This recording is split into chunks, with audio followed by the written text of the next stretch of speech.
అనగనగా ఒక పెద్ద అడవిలో రెండు గొర్రెపోతులు ఉండేవి. ఒకరోజు అవి ఏదో కారణం లేకుండా ఒక్కసారిగా గొడవ పెట్టుకున్నాయి. మూ మూ అంటూ అవి ఒకరిని ఒకరు కొమ్ములతో కొడుతూ మొదలుపెట్టాయి. ఎంత చెప్తే వినేవి కావు. అలా కొట్టుకుంటూ అవి చాలా గాయాలు చేసుకున్నాయి. రక్తం నేల మీదకి కారడం మొదలైంది. ఇంతలో అటువైపు నుంచి ఒక గుంటనక్క వచ్చింది. ఆ రక్తం వాసన ఆమెకి తగిలింది.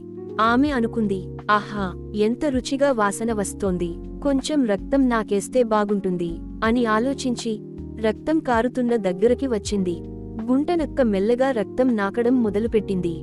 ఎంత రుచిగా ఉంది అని తలలో అనుకుంది. కాని ఏమైందో తెలుసా? ఆమె జాగ్రత్తగా ఉండలేదు. రక్తం నాకుతూ ఆ రెండు గొర్రెపోతుల మధ్యలోకి వెళ్ళిపోయింది. అప్పటికి గొర్రెపోతులు ఇంకా కోపంతో కొట్టుకుంటూనే ఉన్నాయి. వాటికి నక్క కనిపించలేదు. ఒక్కసారిగా కొమ్ములతో గుంటనక్కను గట్టిగా కొట్టేశాయి. అయ్యో అని అరుస్తూ గుంటనక్క నేలమీద పడిపోయింది. ఎలాగోలా తేరుకుని గాయాలతో అక్కడి నుంచి పారిపోయింది. అప్పుడు ఆమె అనుకుంది, ఇద్దరు గొడవ పడుతుంటే మధ్యలో తల దూర్చడం చాలా మూర్ఖత్వం. ఇకపై నేను ఇలా చేయను అంటూ గుంటనక్క అడవిలోకి వెళ్ళిపోయింది.